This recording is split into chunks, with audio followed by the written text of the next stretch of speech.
So there you are. My information was indeed correct. Why the look of surprise? Surely, you should have been expecting one such as me to seek you out eventually.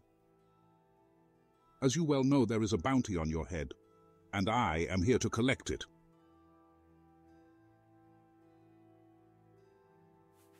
No, do not attempt to stall by playing the innocent victim. I will have none of it. Ready your weapon, if you will. Defend yourself. This is the part.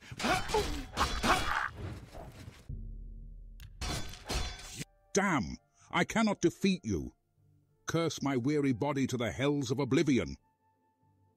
Once, there was a time where none could stand before me, and my name was famous throughout the lands. Once, I was a hero. I was unequaled, undefeatable, unstoppable. Now, though, now I am nothing but an old man unable to even claim a single bounty.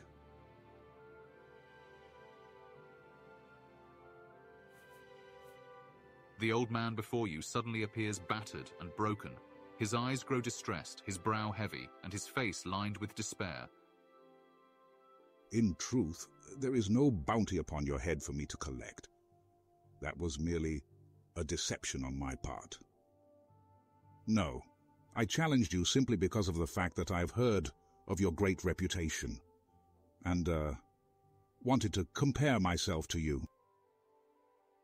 As I said before, once I was a legendary hero of seemingly unstoppable power. My foes fell before me like wheat to the farmer's scythe. I saved Tamriel on a number of occasions. I was ordained a champion by the lords of the different towns. Yet now I have fallen victim to the curse of time, and have grown old and weak. I have become pitiful. I was Sir Edward Pellew, once a champion of Tamriel and slayer of the great fiend Curl. Now, though, I am merely an old man who shares a name with a heroic character from children's stories. Broken and destroyed by the curse of time, and weathered like a rock in the sea, into the wreck you see before you now. Edward Pellew sighs forcefully, his eyes growing distant as if recalling a memory from the past. Yet as I remember it, even at the height of my power, I still could not even have come close to what you are now. By comparison, I was nothing, and yet at the time I was everything. Edward Pellew's eyes grow wild, and he is literally quivering with exasperation. Yet, how is it possible? How is it that any one creature should grow so powerful amongst all of those striving to achieve that goal? Why is it that earls, counts, lords, and kings listen when you speak, and heed your words as if they were instructions? Why is it that all of Tamriel could be yours, if you so chose it to be? Have you ever considered this? Have you ever wondered how it is that you have gained this unforetold power? Or why, of all the thousands and thousands of creatures on Tamriel, it is you who have become so much more than what you started as? Edward Pellew glares at you accusingly, his white hair flailing around his unkempt and disheveled face. You haven't, have you? Of course not.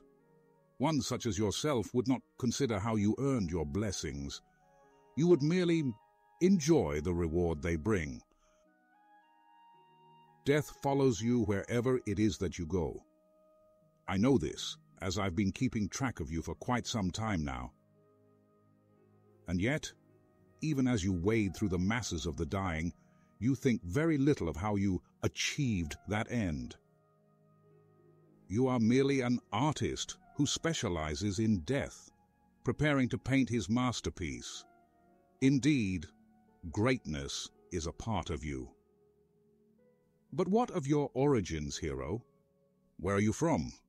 To what bloodline do you owe the blessing of your great abilities? Can you answer these questions? Edward Pellew shakes his head at you in pure amazement. Then perhaps you should study the foundations, as you have already prepared the groundwork, and are even now moving on to the parapets. Discover your roots, so that you may better understand the gift that you have been given. Face your mortality before it comes to claim you, as it has come to claim me. Track down your ancestry before you proclaim yourself a hero.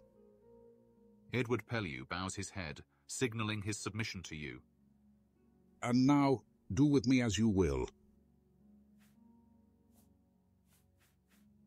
Thank you. Rest assured, you will not regret your decision. Edward Pellew moves to take his leave,